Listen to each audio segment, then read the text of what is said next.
जय हिंद, जोहार झारखंड। मैं शमशाद आलम। आज जिस मुद्दे पे बात करने वाले हैं वो मुद्दा है, क्या जयराम महतो को जेड प्लस सुरक्षा मिलनी चाहिए या फिर नहीं मिलनी चाहिए। आखिर जो है जयराम महतो के लिए जेड प्लस सुरक्षा की मांग क्यों की गई। क्या जयराम महतो का जान का खतरा है। क्या जयराम महतो को इस बात को लग रहा है कि जिस तरह से सांसद सुनील महतो की हत्या कर दी गई, क्या उसी तरीके से जयराम महतो की भी हत्या की जाएगी।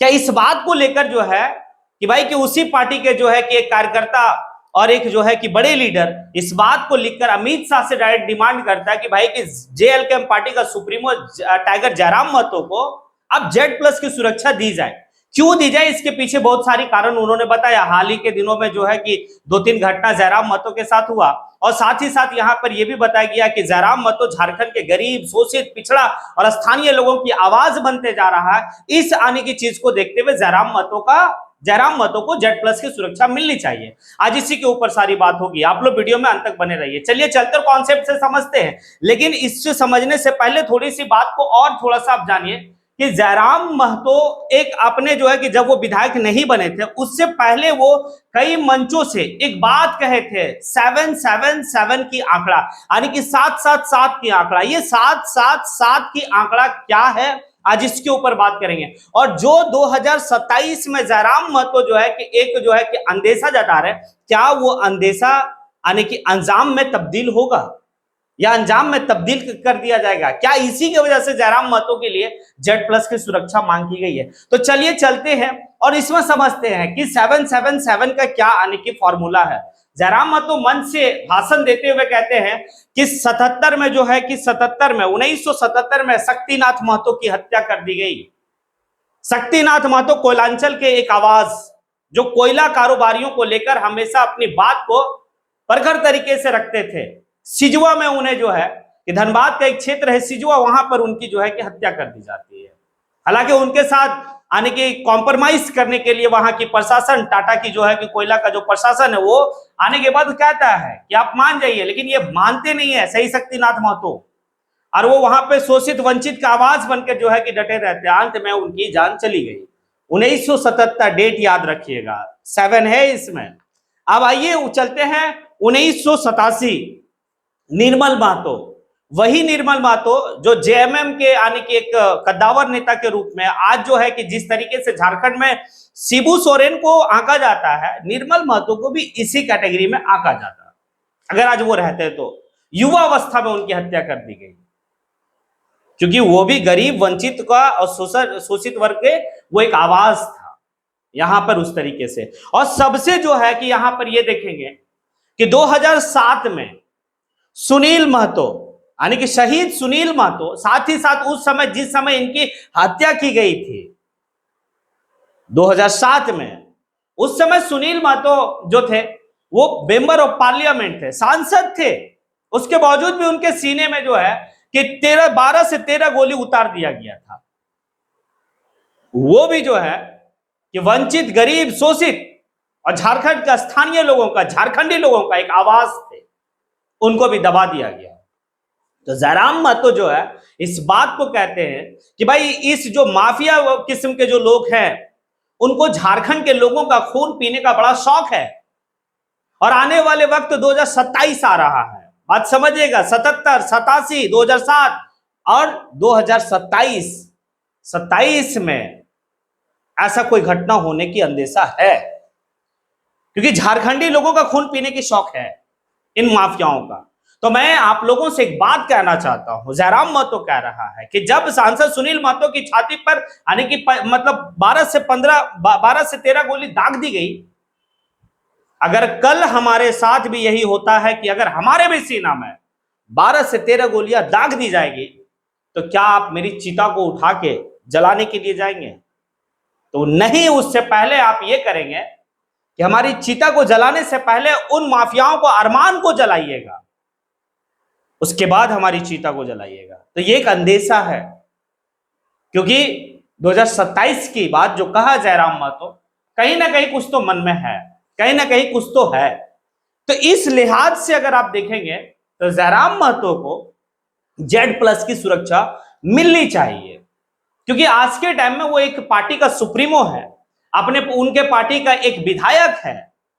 सुरक्षा के लिहाज से उनको जो है कि उनकी सुरक्षा बड़ी होनी चाहिए। अब क्या होता है ये तो आने वाला वक्त बताएगा, लेकिन अभी कुछ ही के दिनों में, हाल ही के दिनों में जयराम महतो के साथ जिस तरीके से घटना अभी हुआ है, क्योंकि बोकारो का घटना आप देखें कि बोकारो की घटना में श्वेता सिंह किस तरीके से, जो वहां की विधायक किस तरीके से जयराम महतो के साथ पेश आती है, और जो वहां के जो बाहरी लोग हैं वो जयराम महतो के साथ अभद्र जो है कि व्यवहार करते हैं। और साथ ही साथ जयराम महतो का गाड़ी का जो प्लेट था, गाड़ी में जो प्लेट था एमएलए का, Dumri 33 MLA, member of legislative assembly, वो नेम बोर्ड को तोड़ दिया गया, उन्हें जमीन पे आने की पटक दिया गया, फेंक दिया गया, लात से मारा गया। भाई वो एक बोर्ड नहीं था, वो डुमरी विधानसभा के 90,000 प्लस मतदाताओं का अरमान था, अरमान। आप एक बोर्ड को लात नहीं मारे, आप एक बोर्ड को नहीं आप पटके, आप 90,000 प्लस मतदाताओं के अरमान को आपने चकनाचूर किया। क्या उनको हाथ नहीं हुआ होगा? क्या उनको नहीं लगा होगा कि हमारा नेता के साथ ऐसा व्यवहार करना? और जिस तरीके से श्वेता सिंह इस बात को कही कि ये जो है कि बोकारो है, बोकारो में जो है कि ये मेरा विधानसभा, यहां पर आपको आने की कोई दरकार नहीं है, विधानसभा में आप किसी को रोकेंगे, ऐसा तो नहीं है। और श्वेता सिंह को तो सोचना चाहिए कि श्वेता सिंह आज आप जहां पर बैठे हैं ना, तो वो जेएलकेएम का ही देन है, वरना कई टाइम से जो है कि आपके ससुर और खुद आप जो है कि इस सीट के लिए हमेशा लड़ते रहे, लेकिन जीते नहीं। बिरंची नारायण सिंह जीते, आप नहीं जीते, लेकिन जेएलकेएम इस बार आया, फैक्टर आपके लिए बना, और आज आप उसी जयराम महतो का जो है क्या विरोध कर रहे हैं। तो खैर वो आपका विरोध करने का तरीका यहां पर जो है कि, और आखिर क्या करने के लिए जयराम महतो गए था? जयराम महतो अगर वहां पहुंचे तभी तो मामला इतना हाईलाइट हुआ। अब ये हो गया कि किस तरीके से बोकारो में जयराम महतो के साथ जो है कि दुर्व्यवहार किया गया। दूसरा, रामनवमी के दिन में आप देखें कि जयराम महतो के साथ जो है कि घटना होता है जिसमें कुछ चोटिल होते हैं। एक विधायक, एक माननीय के साथ इस तरह से होना, ये भी एक सोचने का विषय बनता है।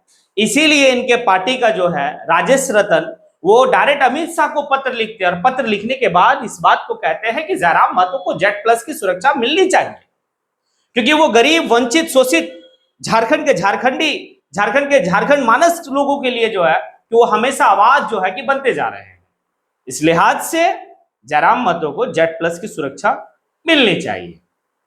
अगर जेड+ की सुरक्षा नहीं भी मिलती है तो भी जयराम महतो की सुरक्षा में बढ़ोतरी होनी चाहिए, क्योंकि आज एक युवाओं का वो जो है कि मतलब अरमान बन चुके हैं, युवाओं के लिए एक प्रेरणा बन चुके हैं। अब ऐसे में जो है कि अगर उनके साथ कुछ खिलवाड़ होता है तो इसका जवाबदेही कौन होगा?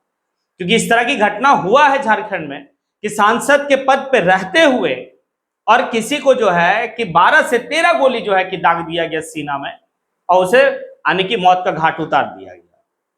अगर इस तरीके से होगा, अब इस आधुनिक युग में भी अगर इसी तरीके से घटना को अगर अंजाम होगा, फिर माननीय लोग का तो थोड़ा सा सोचना होगा। तो अमित शाह से जो एप्लीकेशन लिख के जो डिमांड किया गया, तो कोई गलत डिमांड मेरे हिसाब से नहीं है। आगे उसी क्रम में ये भी देखेंगे कि जब बोकारो का जो है कि सारा कहानी चल रहा था, तो उसी दरमियान में जो है कि धनबाद के सांसद डुल्लू महतो का एंट्री होता है उस पूरी प्रकरण में। और एंट्री होने के बाद वो कहते हैं कि यहाँ पर जो है कि कोई बाहरी भीतरी की बात नहीं करेगा, यहाँ सब मिलकर रहेगा। ठीक है, अच्छी बात है, रहने के लिए कौन मना किया है? बाहरी भीतरी की बात क्यों हो रहा है?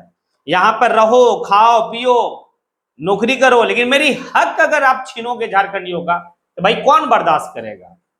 और इस तरीके से बात करना, एक झारखंड का स्थानीय आने की आप हैं और रैयती हैं आप, और इस तरीके से बात करेंगे, बाहरी भीतरी का कोई बात नहीं करेगा। बाहरी भीतरी का हम क्यों बात कर रहे हैं, या फिर जयराम महतो क्यों बात कर रहा है? कहीं ना कहीं कारण तो कुछ है ना, कि जिस तरीके से कोयलांचल में जिस तरीके से बाहरियों का दबदबा है, जिस तरीके से हमारे झारखंड के लोगों का खून का वो प्यासा है, तो कहीं ना कहीं ये बात तो कहना लाजिम है, और कहीं ना कहीं ये बात करना भी हमारे लिए जो है कि बेहतर है। तो इस तरह की सारी बात हो रही है।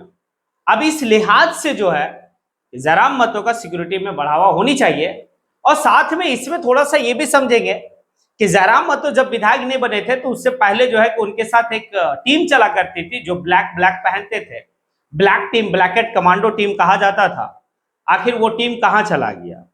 उस टीम को भी जयराम महतो के साथ रहना चाहिए और उनकी सुरक्षा में अपनी जो है कि एक जो भूमिका है उस भूमिका को निभाना भी चाहिए मेरे हिसाब से। बाकी पार्टी का सुप्रीमो है और उस पार्टी का सुप्रीमो जिस पार्टी के पास युवा ही युवा है, सिर्फ युवा है, अब इनको किसी तरह के कोई अगर ये होता है तो फिर उसकी जवाबदेही कौन होगा? ये एक सोचने का विषय है। अब आप लोगों से सवाल है, क्या जयराम महतो को Z+ की सुरक्षा मिलनी चाहिए? और क्या जिस तर्क के हिसाब से बात को आपको बताया गया कि 1977, 1987, 2007 और 2027 आने वाला, क्या इस लिहाज से भी जयराम महतो को Z+ की सुरक्षा मिलनी चाहिए? अगर आपको लगता है कि इस लिहाज से जयराम महतो को Z+ की सुरक्षा मिलनी चाहिए तो फिर आप कमेंट बॉक्स में आके कमेंट जरूर करें। इसी के साथ मैं अपनी बात को यहीं पे समेटता हूं। जय हिंद।